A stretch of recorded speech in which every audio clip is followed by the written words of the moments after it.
Das Stück, das heißt Arschhut, zählen auseinander.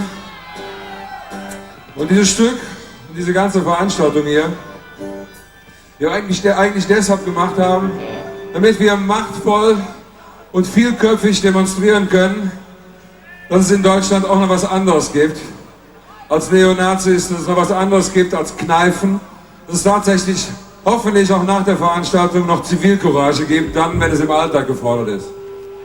Ich weiß nicht, wie viele Mann jetzt da sind, wie lange ich noch schwaden muss. Komm, Costa.